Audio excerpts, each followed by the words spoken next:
közösségi magyar szovát táncait és dalait választották színpadi művükként.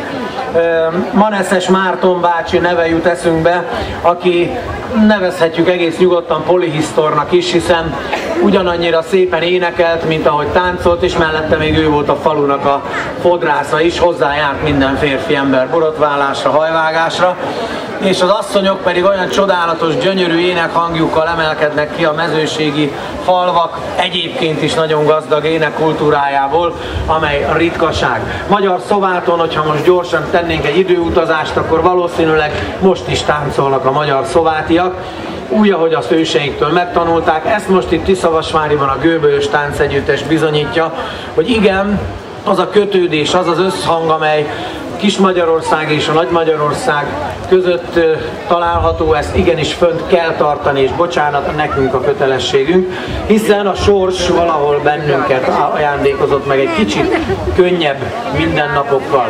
És ennek ellenére mégis ott kapjuk a példát. Felvidéken, Erdélyben, Délvidéken, Kárpátalján ott kapjuk a példát abból, hogy hogyan kell és kell őriznünk mindazt, amit igyekeznek azért tőlünk nyugatabbra lévő, jobbsorsú, gazdagabb országok tudattalanul vagy tudatosan elvenni tőlünk, és a globalizmus szép sátra alá bújva úgy gondolják, hogy majd a magyarság is ugyanúgy fog gondolkozni, mint ahogy a franciák vagy az angolok.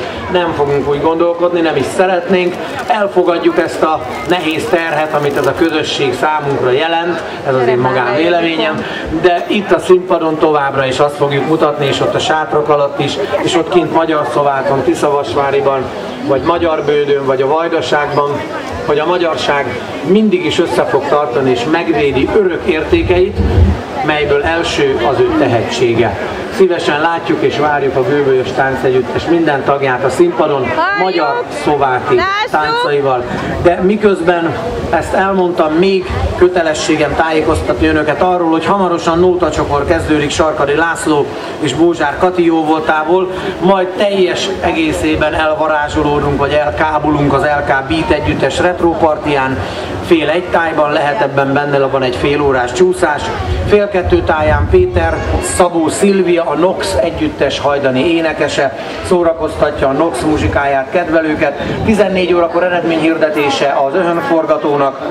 Fél három tájban miskolci vendégeink érkeznek a Bükkből, akik hip-hop táncra tanítanak majd bennünket. 15 órakor már a Groove House koncertje, és 15:30-kor Fenyő Miklós és táncosai szórakoztatnak bennünket. Az LK Beat azt ígérte, hogy ha van rá igény, akkor még Miklós után visszatérnek és együtt dalolnak, táncolnak velünk, mint ahogy most fogadjuk nagy-nagy szeretettel a magyar szováti táncokat táncoló Göbölyös Táncegyüttes. A műsorvezető megköszöni ezen tisztességet, nyerjenek általa áldást, békességet, jó és szép napot kívánok, ajánlom magamat, ne vegyék rossz néven a szolgálatomat.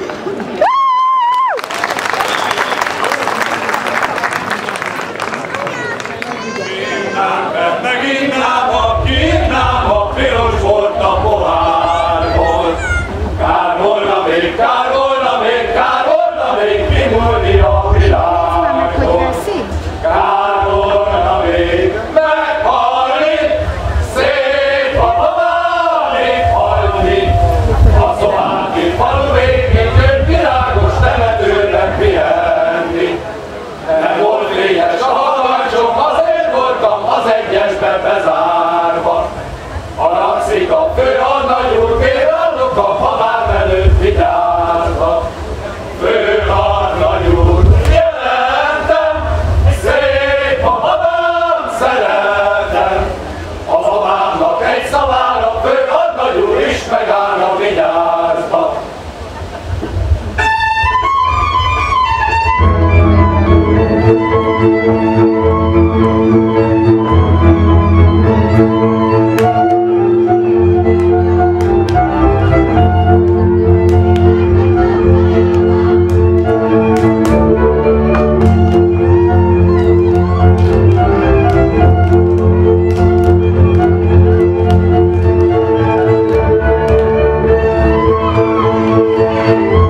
A Gőbölyös Táncegyüttest tapsolják a gyermekeik, ismerőseik.